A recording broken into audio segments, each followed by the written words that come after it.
Prezados alunos, dando continuidade aqui aos nossos trabalhos, nossa aula hoje é de Estatuto da Criança e do Adolescente, o famoso ECA, Lei 8.069 de 90, matéria de novo de duas questões que já falei para vocês, né, de forma reiterada, a importância de você pelo menos ter o norte aqui com as questões que iremos resolver no nosso curso Max Juris, o nosso Max OAB intensivo de resolução de questões aqui no nosso canal do YouTube. Doutores, preste bastante atenção, conforme eu sempre falo, eu não sou idiota e nem faço esse tipo de solicitação para que você estude o ECA de forma apaixonada, de forma profunda. Por quê?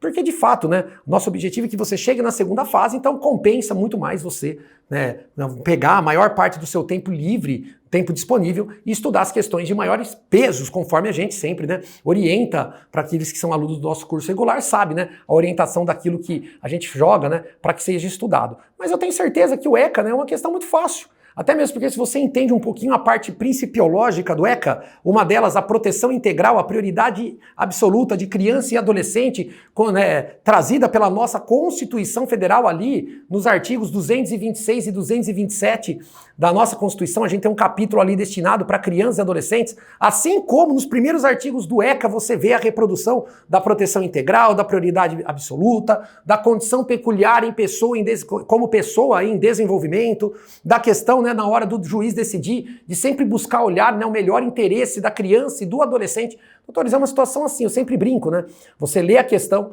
você às vezes tem dúvida, mas você vai naquela que mais protege a criança e o adolescente, que como regra você vai assinalar a questão correta, tudo bem? Agora, se você dominar a matéria e assinalar com certeza, sem ter que chutar, é melhor ainda. Então é por isso que nós estamos aqui, para te mostrar aqueles temas que são mais cobrados e para fazer um comentário aí direcionado em cima desses 50 minutos aqui, nesse bloco, em cima de 10 questões, para que você possa chegar na prova e arrebentar, atropelar a prova da OAB. Beleza? Esse é o meu objetivo aqui como seu professor nesse curso aqui de questões de Estatuto da Criança e do Adolescente. Beleza?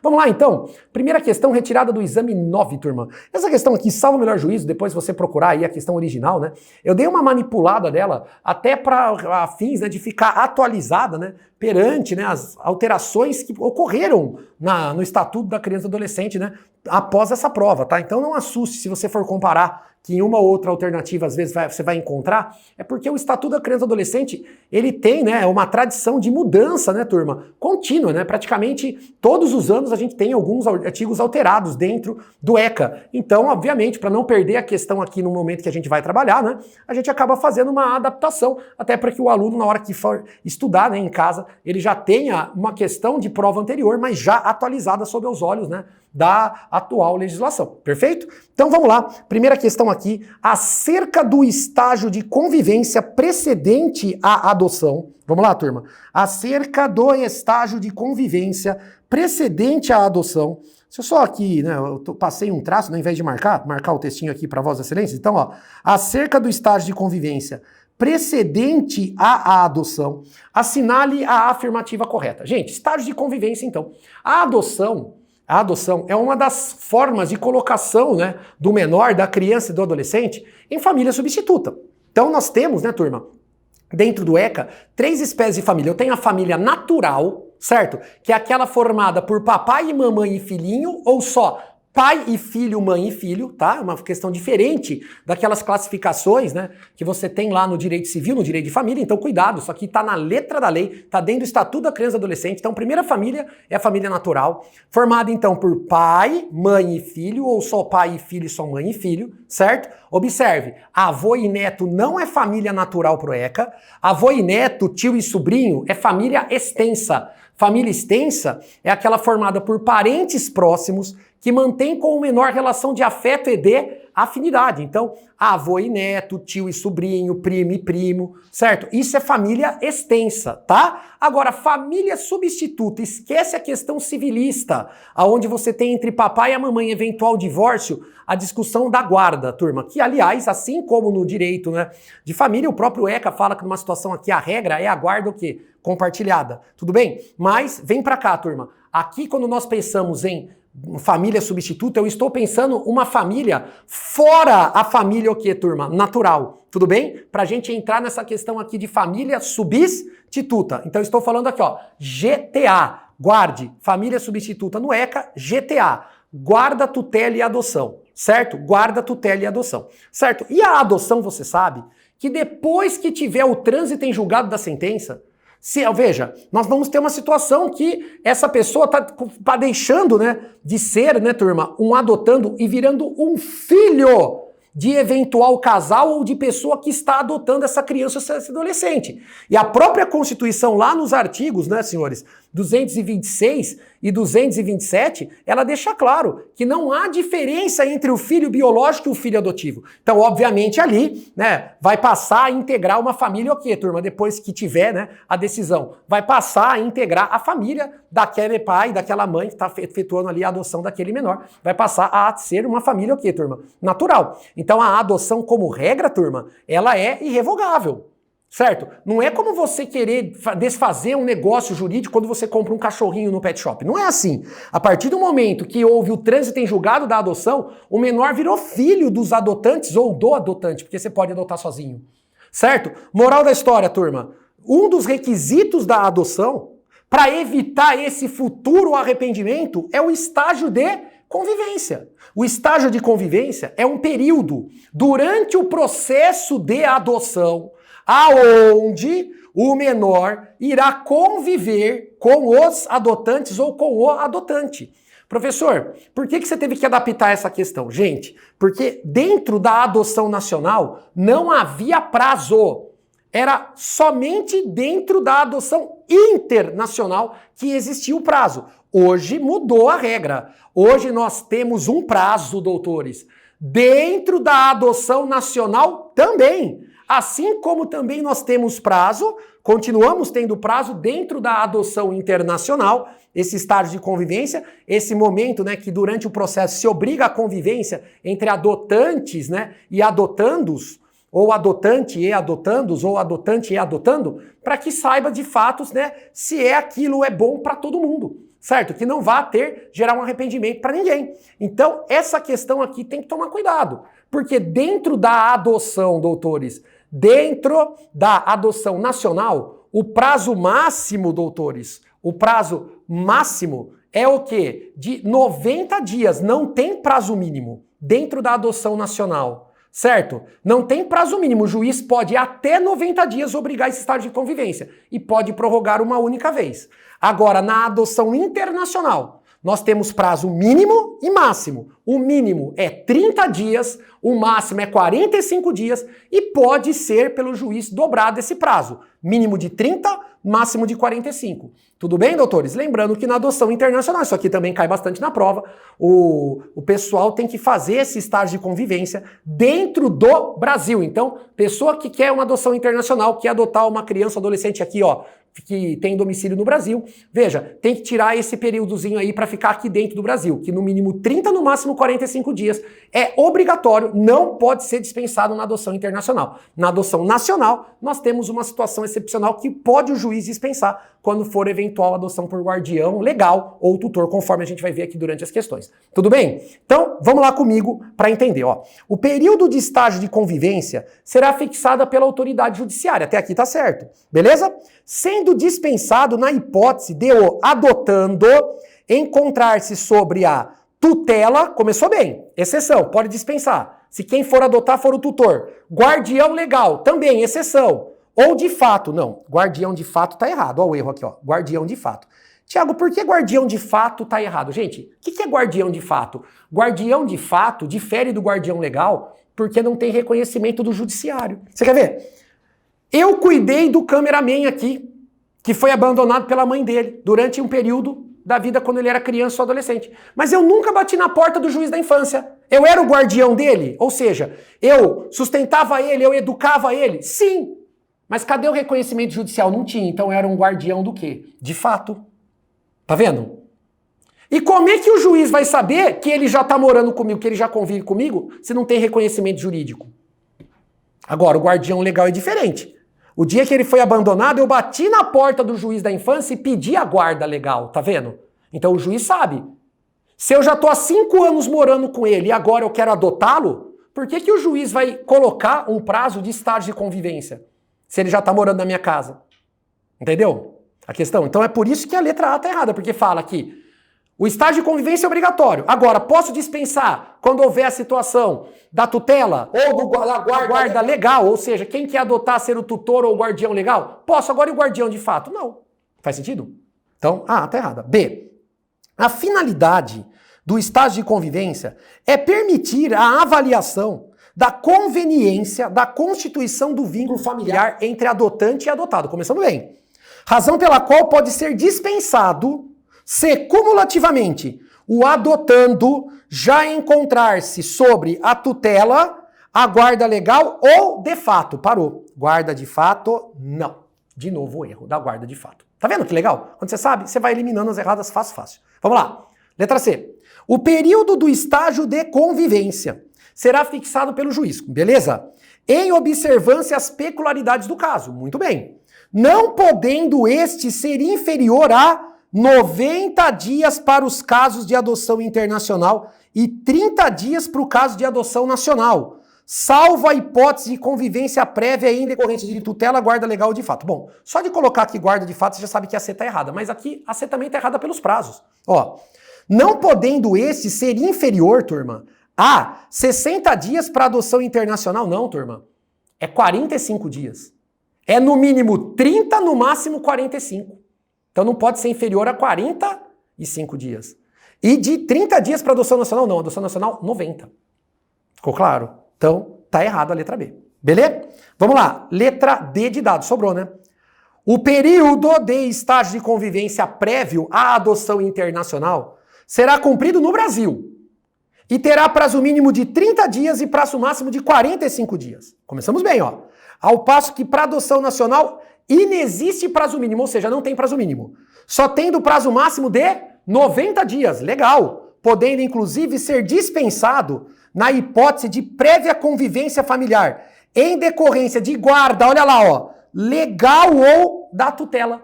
Perfeito. A letra D de dado é a correta. Guarda legal ou tutela apenas na adoção nacional. Porque na adoção internacional não se tem a dispensa do estágio de convivência, até mesmo porque não se permite uma liminar de guarda ou tutela num processo de adoção internacional. Tá bom? Questão 2. Vamos lá, então. Questão 1, gabarito D de dado. Questão 2. Acerca da colocação da criança ou do adolescente em família substituta. Lembra, turma? Família substituta, GTA, guarda, tutela e adoção.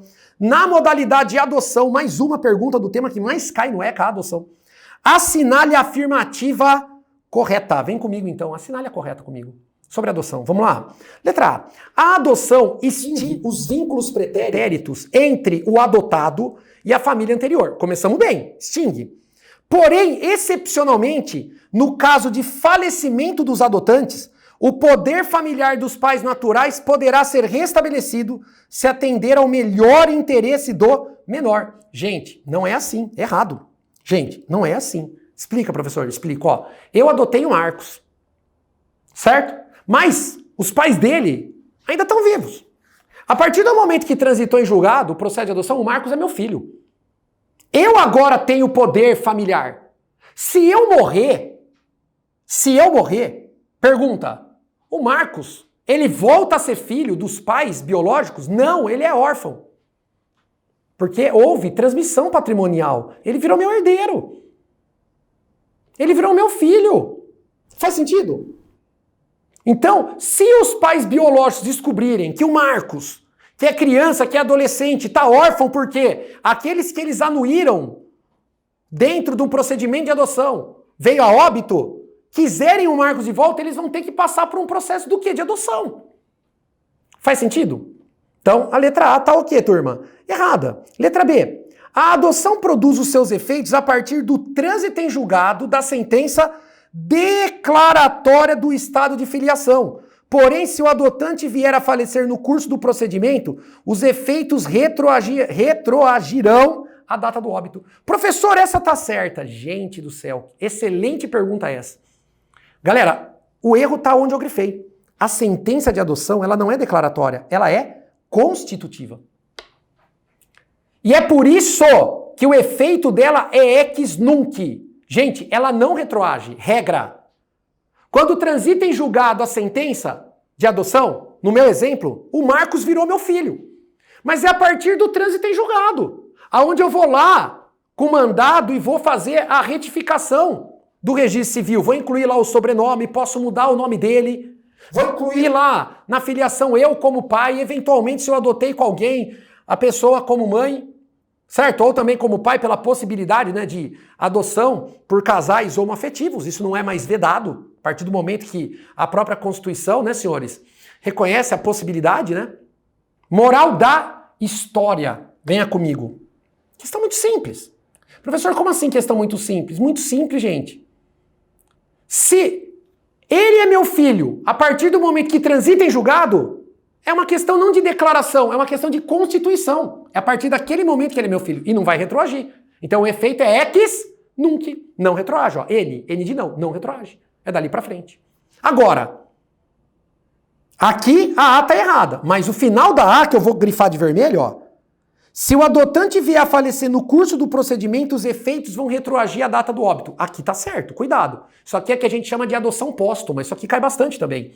Se durante o processo de adoção o adotante vier a falecer depois de manifestar de forma inequívoca a vontade de adotar, aí é uma exceção, que a sentença de adoção, ela vai constituir quando transitar em julgado, mas o efeito vai ser ex tunc. Por quê?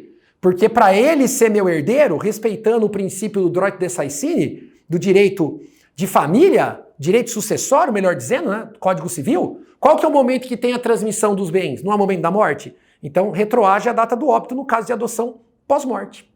Fechou? Beleza? Então, a letra B também está, doutores, errada. Mas por quê? Não é pelo fato de retroagir a data do óbito na adoção pós-morte.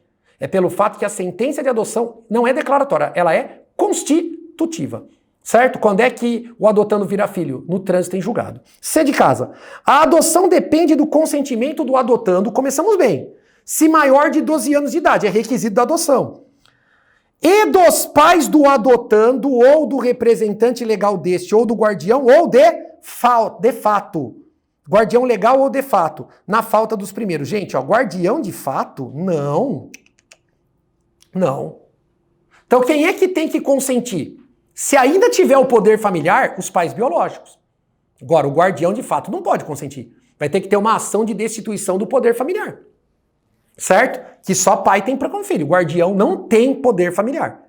Poder familiar é o conjunto de direitos e obrigações que só os pais têm para com os filhos. O guardião não tem poder familiar. Inclusive, o poder familiar, né, convive com a guarda. Tá? A gente vai ver isso daqui a pouco. Então, a C tá errada. Sobrou, né, turma? De novo, o gabarito é D de dado. Questão 2, D de dado. A adoção produz seus efeitos a partir do trânsito em julgado, eu vou grifar, da sentença constitutiva. Porém, se o adotante vier a falecer após inequívoca manifestação de vontade no curso do procedimento, os efeitos retroagirão a data do óbito, que nem eu expliquei para vocês, adoção pós-morte. Então a única correta aqui, questão 2, D de dado. Vamos lá? 3, turma, exame 20 Salvador. Já expliquei para vocês por que 20 Salvador, né? Foi uma reaplicação da primeira fase só na cidade de Salvador. Um abraço pra galera aí. Salvador, aí de todo o estado da Bahia que está assistindo aqui o nosso curso Majures. Vamos lá. Dona Maria cuida do neto Paulinho desde o nascimento, em razão do falecimento da sua filha, mãe do menino, logo após o parto. João, pai de Paulinho, apenas registrou a criança e desapareceu, sem nunca prestar ao filho qualquer tipo de assistência. Paulinho está então adaptado, turma, ao convívio com a avó materna, que a chama de mãe, certo? Beleza? Passados 10 anos, o João faz contato com a Maria e diz que gostaria de levar o filho para morar com ele, certo? Beleza? Maria, desesperada, procura um advogado para obter orientações sobre o que fazer, já que o João, atenção, ó, é foragido da justiça com condenação por crime de estupro de vulnerável, além de nunca ter procurado o filho Paulinho, que não o reconhece como pai. De acordo com o Estatuto da Criança e do Adolescente, assinale a opção que indica a ação mais indicada para regularizar a forma definitiva e o direito à convivência familiar da avó. Gente, vamos lá. Quero que você entenda. Ó, de novo. Gente, só os pais têm o poder familiar. Então vamos lá. Para quem me conhece, né? Eu tenho um filho, Miguel, Miguelzinho. Sou casado, você está vendo aqui, pela aliança. Certo? Então, Miguel hoje tem papai e mamãe. Tanto papai e mamãe têm o quê, turma? Poder familiar. Faz sentido? Esse poder familiar, é só nós que temos. Só os pais que têm o poder familiar. Conjunto de direitos e obrigações para com o filho. Quem é que manda mais? Ninguém. Por isso que desde 2009, você não acha mais a palavra pátrio poder, que dava a impressão que só o pai tinha. Não, é poder familiar, porque papai e mamãe têm os mesmos conjuntos de direitos e obrigações. Certo? Em eventual divergência, o juiz da infância que determina, que decide, entre papai e mamãe. Porque manda-se com igualdade de condições. Tudo bem? Agora, esse poder familiar, ele pode ser extinto. Ou por causas naturais, como aconteceu aqui no caso, com a mãe do Paulinho, certo? A mãe do Paulinho faleceu. O falecimento é uma causa de extinção natural do poder familiar. Certo? Beleza? Só que o pai dele, o João, ainda tem o poder familiar. E ele está exercendo sozinho. Só que como ele estava sumido no mundo, foragido, tem condenação por estupro de vulnerável, ele nunca cuidou. Então a avó aqui, a Dona Maria, é a guardiã. Por quê? Porque a guarda convive com o poder familiar. Faz sentido para Vossas Excelências? A guarda convive com o poder familiar. Tudo bem? Beleza? A guarda convive com o poder familiar. Só que a guarda, gente, ela é precária. Porque se você olhar a avó, ela é família extensa. E o pai, que é o detentor do poder familiar, é família natural. Então você lembra do começo? Eu expliquei. O ECA tem 3 espécies de família: natural, extensa, substituta. Moral da história. Quem é que tem a primazia? A família natural. É direito da criança e do adolescente a convivência familiar. Com qual família? Natural. Na impossibilidade da família natural, lembrando que falta de recurso financeiro não é impossibilidade, por isso que o nosso Estado é assistencialista. Doutores, aí quem é que tem a primazia? A família extensa. A família substituta é exceção. Só em caráter de exceção. Guarda, tutela e adoção fora da família extensa. Em caráter de exceção. Família substituta. Então, se o João voltar, nós temos o conflito entre a família natural, que é o pai, e a família extensa, que é a avó, que hoje é a guardiã do Paulinho. Gente, se o João não tivesse foragido, não tivesse uma condenação por estupro, e tivesse uma discussão judicial, sabe quem ia levar? O João. Porque ele é família natural. Ele tem a primazia. Certo? Certo? Então, você agora está pensando, qual tipo de ação que eu vou entrar para ela se eu fosse o advogado? Eu vou pedir para ela adotar, porque ela vai virar mãe. Gente, sabe por que não pode adotar? Porque eu sei que você deve ter feito algum trabalho, deve ter visto alguma notícia, mas isso, quando você lê isso não pode levar para a prova. Gente, o ascendente, requisitos da adoção. Primeiro, o ascendente, o adotante, requisitos da adoção. O adotante tem que ser maior de 18 anos. O segundo requisito da adoção, entre o adotante, ou seja, quem vai adotar, e o adotando, a criança ou adolescente, tem que ter uma diferença mínima de 16 anos. Terceiro requisito da adoção, o adotante não pode ser ascendente ou irmão do adotando. E ela é a avó. A avó, regra, não adota neto. Tá na lei, é proibido. Tá vendo? Tiago, então, o que eu posso fazer? Eu posso entrar com uma ação para destituir o poder familiar dele? Sim. Mas se ela não pode adotar, o que vai mudar? Ela vai virar tutora. Agora não entendi. Então vamos lá. Qual é a diferença da guarda para a tutela? A guarda convive com o poder familiar, a tutela não.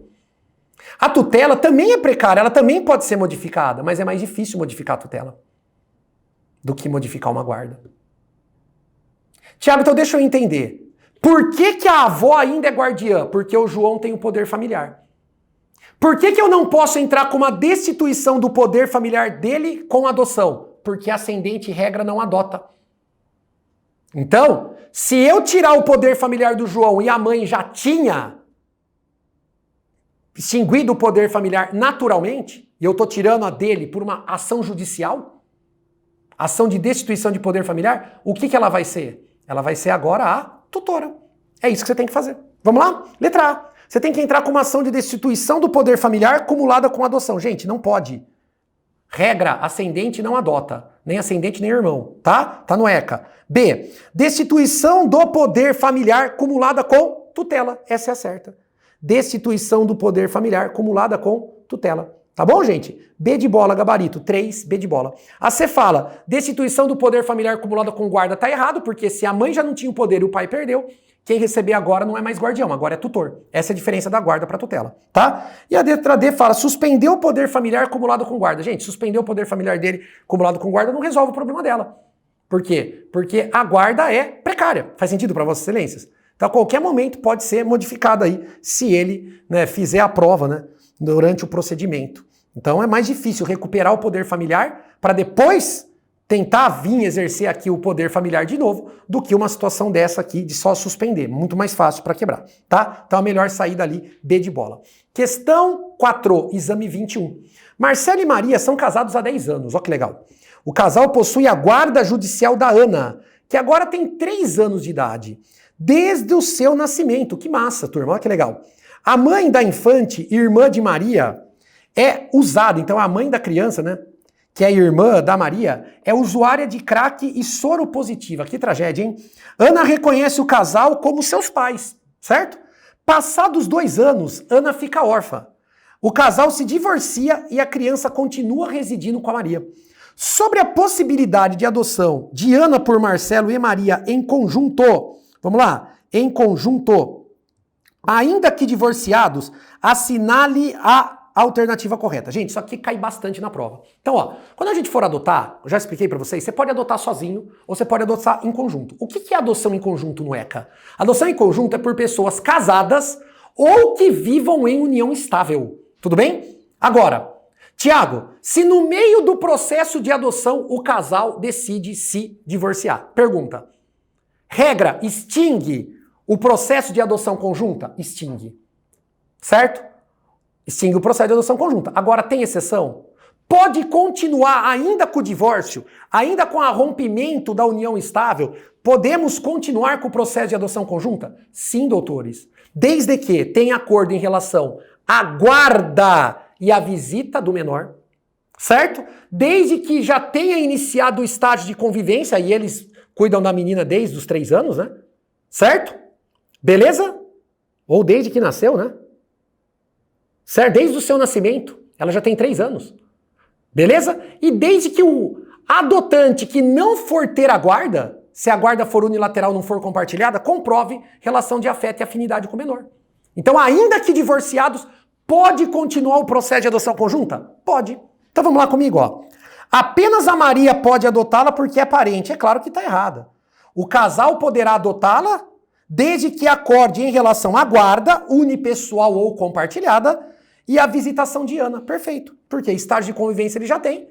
E a própria menina reconhece eles como pais. Então ele tem relação de afeto e afinidade com o menor. Então a 4 gabarito, B de bola, tá? A C fala, o casal somente poderia adotar em conjunto se ainda estivesse casado. Essa é a regra, tem a exceção desde que preenche esses 3 requisitos que eu acabei de falar.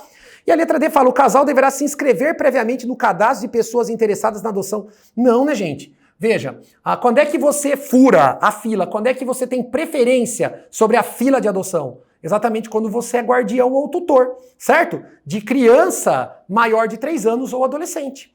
Tá lá, né, senhores, no artigo 50, né?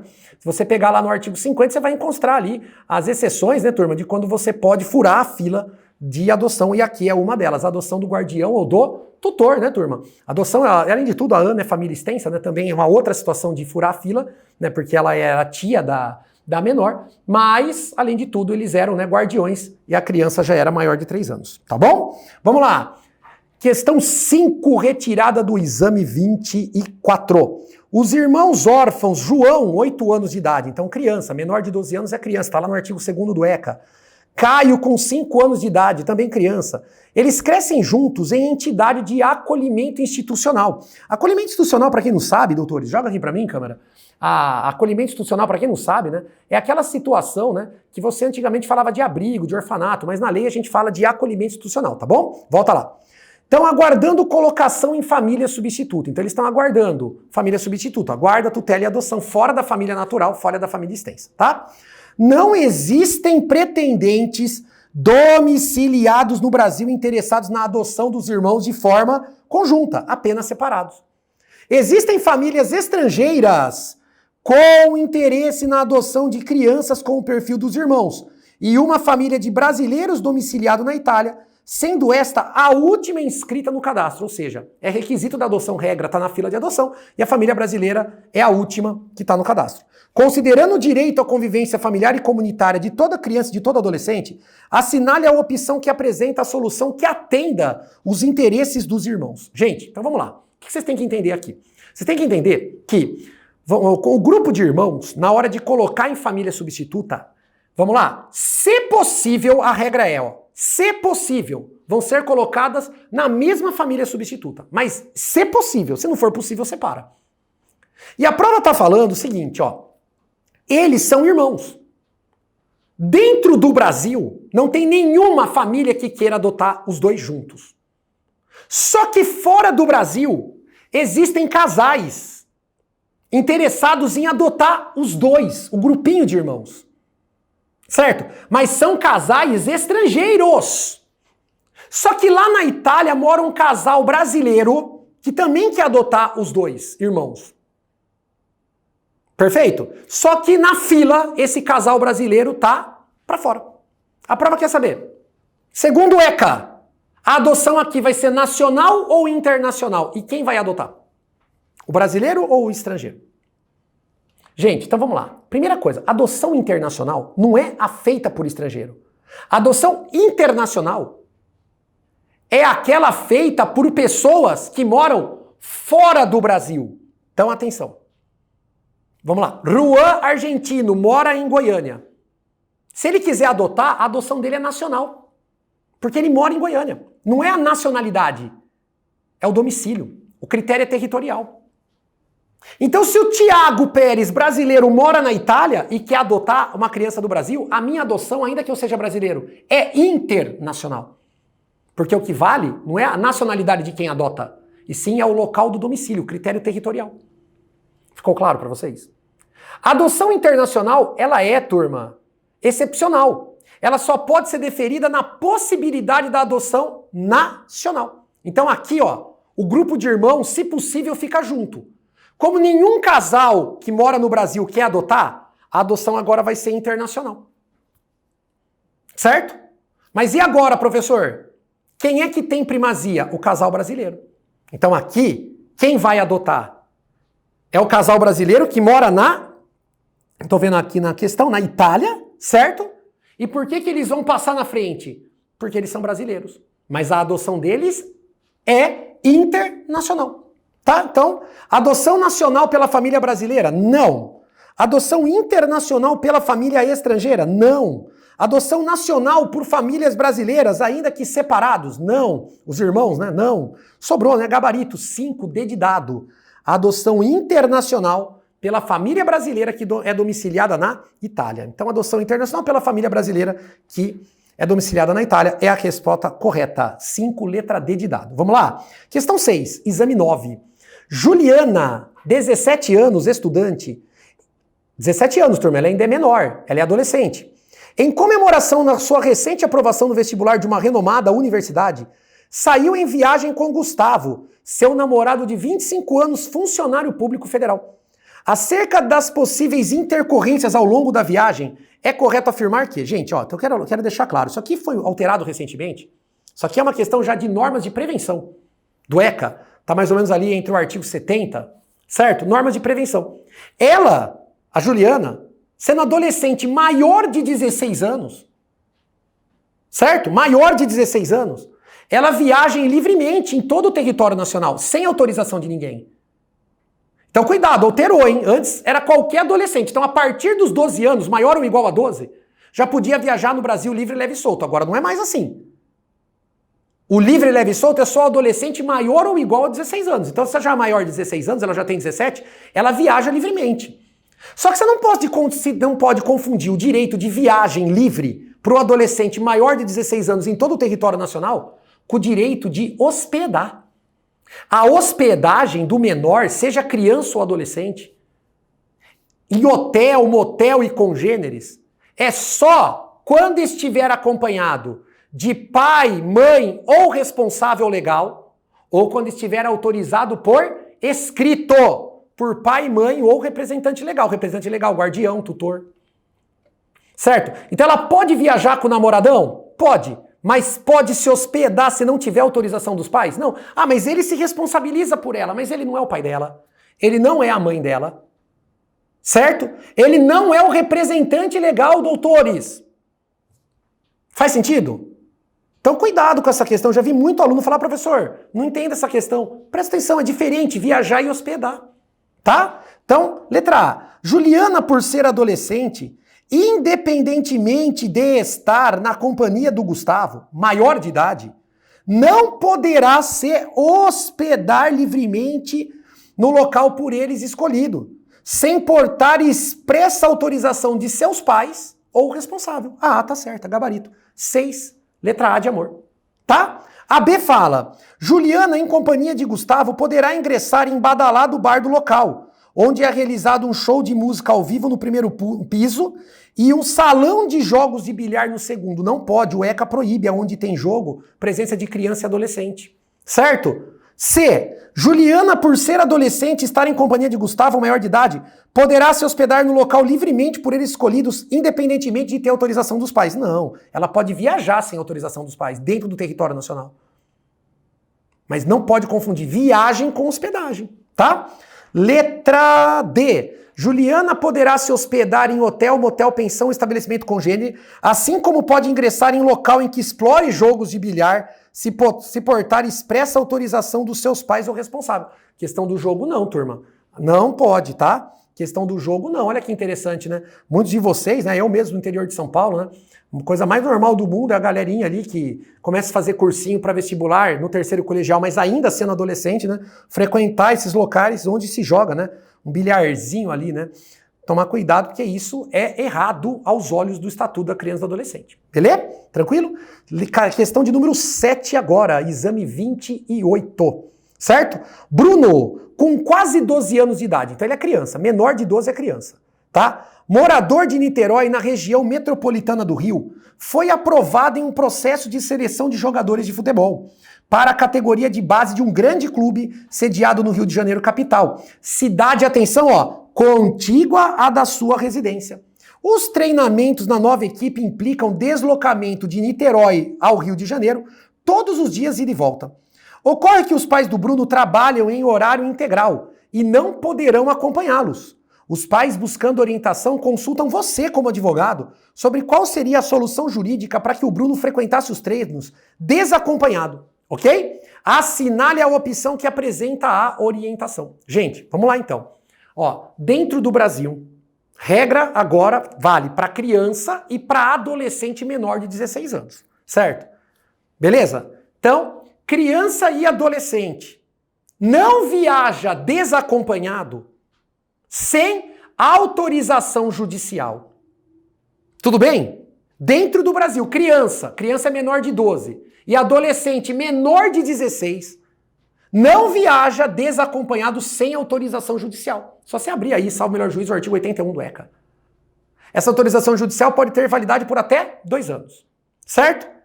Só não é necessário essa autorização judicial quando essa criança ou esse adolescente menor de 16 anos estiver acompanhado de ascendente ou colateral maior até o 3º grau, ou acompanhado por qualquer pessoa maior, mas autorizada por escrito, com firma reconhecida por papai, mamãe ou responsável.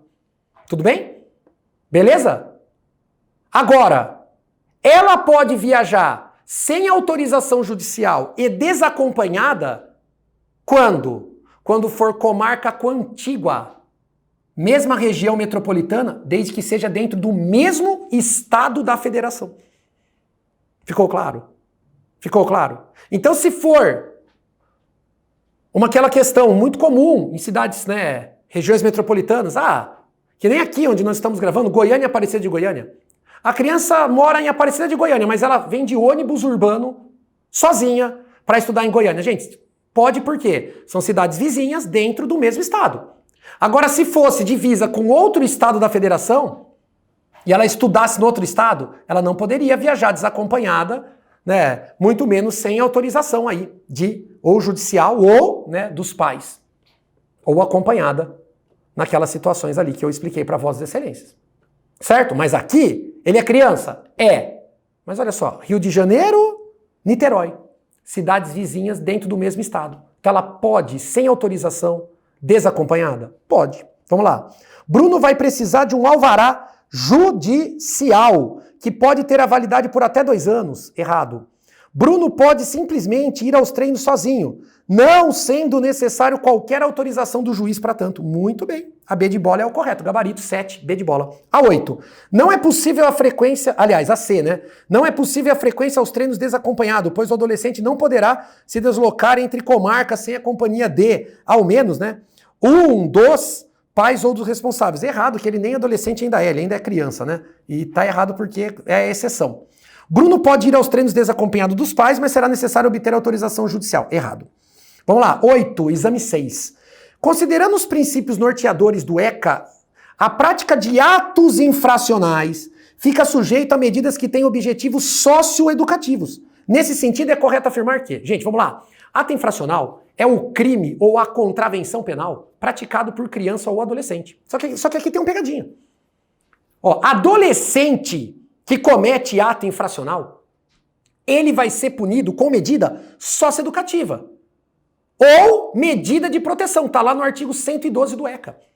Agora, e a criança? Lembra, criança menor de 12 anos no momento da prática do ato infracional. Ela sofre medida socioeducativa? Não, criança não sofre medida socioeducativa. Criança só pode sofrer medida de proteção do artigo 101 do ECA. Cuidado com essa pegadinha. Então vamos comigo aqui para você entender um pouco sobre o tema. Ó, Haroldo, que tem 11 anos ele é criança. Ele subtrai para si coisa alheia pertencente a uma creche. Ele deverá cumprir medida socioeducativa. Tá errado. Por que, professor? Porque se Haroldo é criança, ele não pode cumprir medida socioeducativa. Ele só pode cumprir medida de proteção, artigo 101 do ECA. Medida socioeducativa é só para o adolescente que praticar ato infracional. Cuidado que isso aqui, 99% dos alunos que chegam na minha mão acabam vindo com essa informação equivocada da faculdade, hein? Cuidado, hein, galera? Só você ler o ECA. B de bola. A obrigação de reparar o dano causado pelo ato infracional não é considerada medida socioeducativa. Errado, gente.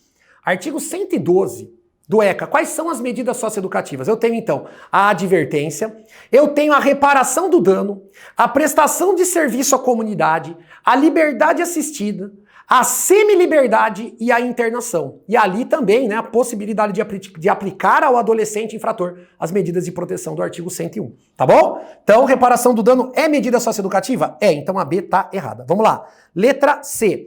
O acolhimento institucional e a colocação em família substituta podem ser aplicados como medidas protetivas, certo, ou socioeducativas. Errado. A depender das características dos atos infracionais praticados. Errado, gente. Não pode aplicar a questão de aplicação em família substituta, colocação em família substituta, como medida socioeducativa. Não. Eu posso aplicar as medidas de proteção do 101, exceto, olha lá, tá bem claro no artigo 101 do ECA essa questão, certo? Por quê? Porque é uma situação, você vai punir os pais? Ué, às vezes os pais dão uma baita de uma educação pro adolescente infrator e mesmo assim o adolescente infrator, por amizades, por circunstâncias às vezes, né, até biológicas, ele acaba escolhendo o caminho errado. Aí você vai punir, vai tirar ele da sua família natural, que às vezes está sofrendo mais do que ele pelo fato de ele estar, às vezes, internado numa situação, né, de Fundação Casa, por exemplo, né, nome que a gente dá no estado de São Paulo. Um abraço aí pra galera de São Paulo. Veja, não daria, né, turma? Totalmente errado. Então, vamos lá, sobrou certo. Letra D de dado, questão 8, gabarito, D de dado. A internação, como uma das medidas socioeducativas do ECA, não poderá exceder o período máximo de 3 anos e a liberação será compulsória aos 21. Muito bem. Então qual é o período máximo? Não existe período mínimo, quero deixar claro. Quando um adolescente é condenado, né, à medida socioeducativa de internação, não existe um período mínimo que ele fique internado. Certo? A determinado período de tempo, né, turma, geralmente, né, de 6 em 6 meses, ou a qualquer momento que as partes pedirem, né, tanto o Ministério Público da Infância, como o próprio advogado, como o próprio, né, adolescente, pode ter uma revisão da necessidade ou não de ficar internado. Mas toda vez que formos prorrogando, né, qual é o limite máximo, regra da medida socioeducativa de internação? É 3 anos. E aos 21 anos a liberação é compulsória. Então o ECA, a regra, é aplicado até os 18 anos. Exceto quando tiver expressa autorização legal para ser aplicado o ECA até os 21 anos, como é o caso aqui das medidas socioeducativas de internação, liberdade assistida e semi-liberdade. Só essas três pode segurar até os 21, tá bom? Vamos lá, questão 9, retirada agora do exame 17. O adolescente N. ficou conhecido no bairro onde mora por praticar roubos e furtos e ter a suposta habilidade de nunca ter sido apreendido. O cara é malandrão, hein? É um malandrinho já, né? Vamos dizer assim. Certa noite, o N saiu com o propósito de praticar novos atos de subtração de coisa alheia. Legal. Diante da reação de uma vítima a quem ameaçava, o N disparou sua arma de fogo, levando a vítima a óbito. Opa, então ele praticou um ato infracional mediante emprego de violência ou grave ameaça à pessoa. Ainda que seja a primeira vez que ele está rodando, ele já pode ser internado? Pode. Então a internação, vamos aprender, ó. A internação. Ainda que seja a primeira vez que o adolescente pisa na bola, pratica um ato infracional, ele pode ser internado desde que tenha violência ou grave ameaça no ato infracional. Tiago, se não tiver violência ou grave ameaça no ato infracional, um tráfico de drogas, por exemplo, ele pode ser internado na primeira vez? Não. Não pode. Aí, para ele ser internado, ele tem que reiterar. Segunda possibilidade de internar.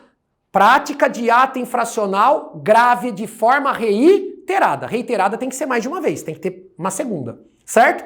Questão também simulada pelo STJ. E aí nós temos a terceira situação, descumprimento reiterado de medida socioeducativa. Então, ainda que seja a primeira vez do adolescente, ainda que não tenha havido a prática de violência ou grave ameaça, se o juiz coloca uma medida socioeducativa para ele, por exemplo, reparar o dano, prestar serviço à comunidade e ele não cumpre, aí o juiz pode determinar a internação. Mas nessa hipótese aqui, ó, de descumprimento reiterado das outras medidas socioeducativas, o máximo da internação não é 3 anos, é 3 meses. Guarde isso, tá? No caso aqui, ainda que seja a primeira vez que ele está rodando, ele empregou violência ou grave ameaça. Então já pode internar e o máximo aqui, 3 anos, tá bom? Beleza? Vamos lá. N não conseguiu fugir, sendo apreendido por policiais que passavam pelo local, no momento em que praticava o ato infracional. Sobre o caso, assinale a correta. Vamos lá comigo, doutores. Vamos lá comigo. Letra A. A medida de internação não terá cabimento contra o N, uma vez que somente pode ser aplicada em caso de reincidência no cometimento de infração grave. Errado. Certo? B. Mesmo estando privado de liberdade, o N poderá entrevistar-se pessoalmente com o representante do MP, certo? Mas não terá o direito de peticionar diretamente a este ou a qualquer autoridade. Errado. Ele tem direito, né, de pedir para falar com o seu advogado, pedir para falar com o juiz da infância, tá? C. A medida de internação do N é cabível por se tratar de ato infracional praticado com ameaça e violência contra a pessoa, mesmo que não seja caso de reincidência. Perfeito. Legal. Gabarito 9, C de casa é a correta. E a D fala, caso o N seja condenado por sentença ao cumprimento de medida de internação, e somente nesse caso torna-se obrigatórias as intimações do seu defensor ou dos pais, mesmo que o adolescente tenha sido intimado pessoalmente. Claro que não, né, gente? Tem direito de ser intimado todo o processo, até mesmo porque ele é menor, até mesmo pelo nosso direito como advogado. Contraditório e ampla defesa, artigo 5º e 55 da Constituição, cabe em qualquer processo, tá? Beleza? Última questão do ECA, então, vamos lá. Última questão retirada do exame 18, questão 10. J. 11 anos de idade, ó, criança. L. 12 anos, adolescente. E M. 13 anos, também adolescente. Mas, Thiago, não está escrito aqui na prova que o J é criança e que o L e o M são adolescentes. Pois é. Você que tem que saber. Porque isso decorre da lei, do artigo 2º do ECA, da lei 8.069 de 90, porque isso muda, percebeu? Questão anterior, como muda? A questão de ser criança, adolescente? Presta atenção. Então, ó, o J é criança. Ainda que ele pratique um ato infracional, pode sofrer medida socioeducativa? Não, no máximo medida de proteção, artigo 101. Agora, o L e o M já são adolescentes. Se praticarem atos infracionais, poderão ser punidos, né, com medidas socioeducativas, aquelas do artigo 112 do ECA que a gente falou no bloco anterior, tá? Então eles são alunos da 8ª série do ensino fundamental de uma conceituada escola particular. Os 3, desde que foram estudar na mesma turma, isso é normal, né, gente? Passaram a causar problemas para o transcurso normal das aulas, tais como, olha o que eles fazem, né? Parece que eu tô vendo um relato, né, daquilo que acontece, não é só lá não, né? Diz respeito aos professores, que fica aqui, né, registrada a minha indignação. Escutar música, conversa, dormem, colocam os pés na mesa e não desligam o celular. Filhas da mãe, né, turma? O professor de matemática já está inconformado com a conduta, né, com a conduta desrespeitosa dos alunos e repreende-os, avisando que os encaminhará para a direção da escola. Legal, falou, ó, vão mandar para a direção, vou tirar da sala. Ato contínuo, os alunos reagem da seguinte forma, ó, o J, que é o 11 anos, que é a criança, chama o professor de velho idiota. Opa, ato infracional equiparado à injúria. Certo? O L levanta da sala no meio da aula e sai. Não, isso aqui não é ato infracional, né, gente? Só é uma questão de desrespeito administrativo da escola, mas não vai entrar o ECA aqui. O M é o mais violentão, né? O adolescente M ameaça matar. Opa! Ato infracional equiparado, né, turma? A ameaça, tá? Diante dos atos de indisciplina dos 3 alunos, né, a direção da escola entra em contato com o seu departamento jurídico para, com base no ECA, receber orientação de como proceder. Com base nas hipóteses, assinale a opção que apresenta a orientação recebida pela direção escolar. Então, se você fosse o advogado aqui, tocasse o telefone, a diretora chorando, o que eu faço? Estou desesperada. O que você falaria para ela? Vamos lá. Letra A. Os atos de indisciplina praticados pelo J, pelo L e pelo M deverão ser coibidos pela própria direção escolar. Negativo. Porque nós temos 2 atos infracionais aqui. Quem coíbe ato infracional é o juizado, certo? É a polícia que parado a crime, certo? Então a A tá errada. B. J e M, ó, o J criança, que falou que injúria, velho idiota, o M, que ameaçou matar o professor, praticaram atos infracionais. Show de bola. O J deve ser encaminhado ao conselho tutelar. Por quê, professor? Porque não pode ser encaminhado para a polícia. Por quê, Tiago? Porque ele é criança. Então ele vai para o conselho tutelar. Agora o M vai ser encaminhado para a autoridade policial. Vai dar uma espécie que você preferia aí, uma situação de flagrante. Certo? Adolescente, 13 anos, recebi medida socioeducativa. Pode, inclusive, na hora que for apresentado para o juiz da infância, o Ministério Público requerer o quê, turma? Que ele fique respondendo, né, o seu ato infracional acautelado, ou seja, já numa situação, né, como se você fizer uma analogia, né, de prisão preventiva, que a gente chama de apreensão. Certo, turma? Cuidado. Beleza? Agora, a indisciplina do L, o L, embora seja adolescente, não foi ato infracional levantar e sair da sala, sem autorização. Então quem é que tem que coibir? A própria direção da escola. Então você viu aqui a diferença entre criança e adolescente? A B de bola é a correta, 10 B de bola gabarito. Certo? Então o J, por ser criança, não vai ser levado para a autoridade policial, encaminha para o conselho tutelar. O M, que já é adolescente, que também praticou ato infracional, situação, né, de flagrante. Tem que chamar a autoridade policial, tem que encaminhar para a autoridade policial, para depois a polícia fazer o quê? Fazer o encaminhamento para a vara da infância. Certo? Moral da história? O L é adolescente, porém, doutores, ele não praticou ato infracional, então quem resolve? A própria escola internamente, certo? A letra C fala, J, L e M praticaram atos infracionais, o M não praticou, tá errado. E o J e o M praticaram atos infracionais, letra D. Ambos devem ser encaminhados para a polícia. Errado por quê, turma? Porque o J é criança, tá bom? Beleza? Então, cuidado, ficam aí as dicas, estudem, contem aí comigo, qualquer dúvida, estou à disposição de Vossas Excelências. Lembra, só não passa quem estuda, né? Vamos atropelar, vamos estudar bastante para chegar no dia da prova e ser a última prova da sua vida. Fiquem com Deus e até mais.